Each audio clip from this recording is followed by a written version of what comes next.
গাড়ীখন চলাই গৈ থাকিলে ভাবোঁ, ঘৰততো মা দেউতা টিকলিজনী দেখিমনে নাই আকৌ এবাৰ। কি ঠিক, লুকিং গ্লাছত দেখা পাছত তীব্ৰগতিত আহি থকা গাড়ীখনেই যদি মোৰ বাবে কাল হৈ পৰে। তথাপিও এবাৰ মৰি চাব মন যায়।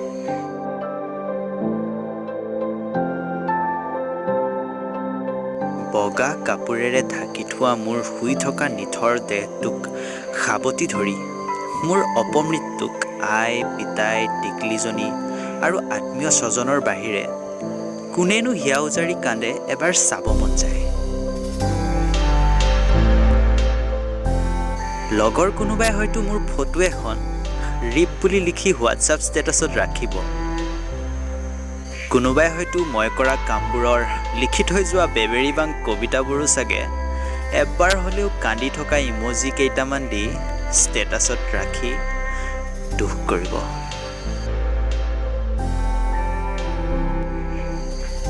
কোনোবাই মোৰ লগত উঠা জইন ফটো এখন দি মিছ ইউ বুলি লিখি ষ্টেটাছ দিব।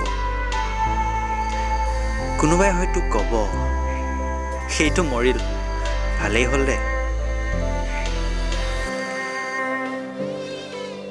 চিতা জ্বলোৱা কেঁচা বাঁহৰ শব্দই মোক বেয়া পোৱা সকলে ফটকা শব্দ বুলি আনন্দ উল্লাস কৰিব।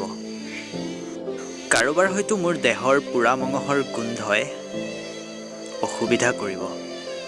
মনে মনে চাগে মোৰ মৃত দেহটোক গালি দিব। চিতাৰ দপদপাই জ্বলি থকা জুইকুৰা নুমাই ছাই হৈ পঞ্চভূতশ বিলীন হৈ যাব। লগে লগে মোৰ আশা সপোনবোৰৰো সকলো শেষ হৈ যাব।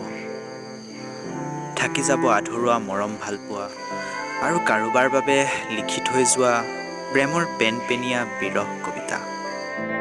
24 ঘণ্টাৰ পাছত হোৱাটছআপ ষ্টেটাছৰ দৰে সকলোৱে হয়তো মোক পাহৰি যাব।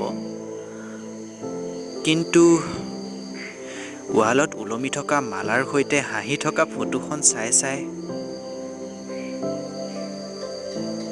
আই পিতাই সদায় হিয়া উজাৰি কান্দিব।